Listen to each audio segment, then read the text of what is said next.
दोस्तों drama serial फासले के अपकमिंग सीन्स में आप देखने वाले हैं कि एनी के लगता है बुरे दिन शुरू हो चुके हैं। एक तरफ तो एनी की फूफो उसे बिल्कुल ही जगह नहीं दे रही उस घर में किचन बनाने के लिए जो कि कभी उसका हुआ करता था, क्योंकि अब एनी चाहकर भी उस घर पर कोई भी हक नहीं जिता सकती है, क्योंकि वो घर अब उसने अपने फूफे के और फूफी के नाम कर दिया है। उसके बाद अब एनी को वो घर छोड़ना ही पड़ेगा, यानी कि वो अपने बिजनेस को उस घर में कंटिन्यू नहीं कर सकते। और जब ये बात जावियर को पता चलती है तो जावियर कहता है, तो जब ये बात जावियर को पता चलती है तो वो एनी से कहता है, तुम्हें परेशान होने की बिल्कुल भी ज़रूरत नहीं है, अब से तुम अपना काम हमारे घर में ही शुरू कर सकती हो। मगर दोस्तों इस चीज़ के लिए कभी भी सिकंदर साहब इजाज़त देने वाला नहीं है, क्योंकि सिकंदर तो पहले ही एनी के बिज़नेस के खिलाफ है कि वो ये केटरिंग वाला बिज़नेस छोड़ दे और रही बात घर पर ही अपना गुजारा करे, क्योंकि उसे घर में किसी भी चीज़ की कोई कमी होने वाली नहीं है।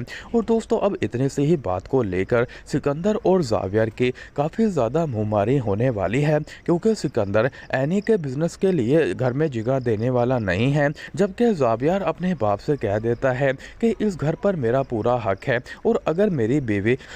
मेरी बीवी इस घर में अपना बिजनेस शुरू करना चाहती है तो मैं उसका पूरी तरह से साथ दूंगा। अगर आप चाहते हैं कि मैं इस घर में रहूं तो एनी को इस घर में काम करने दें, वरना मैं एनी को लेकर कहीं और चला जाऊंगा। मगर दोस्तों सिकंदर साहब को ये बात काफ़ी ज़्यादा बुरी लगती है कि उसकी एक लौती औलाद उसके इस तरह से खिलाफ हो चुकी है, वो भी एक लड़के की खातर। और अब सिकंदर साहब एक ही बात को लेकर बैठ जाएगा कि अब कुछ भी हो जाए वो एनी और जावियर की तलाक करवा कर रहेगा, इसलिए वो आर्जी तौर पर एनी की रजामंदी के लिए उसे घर में किचन खुलवाने पर राजी हो जाता है। मगर इसमें भी उसकी एक चाल होगी कि वो इसी घर में रहकर एनी और जावियर की तलाक करवा दे, ताकि एनी ये घर छोड़कर चली जाए और उसका बेटा किसी की भी बातों में ना आए और फिर वो जावियर की शादी जबी से ही करवाएगा। तो दोस्तों क्या सिकंदर और बाकी घर वाले एनी और जावियर को जुदा कर पाएंगे? आप रहम कमेंट बॉक्स में लाजमी बता दें।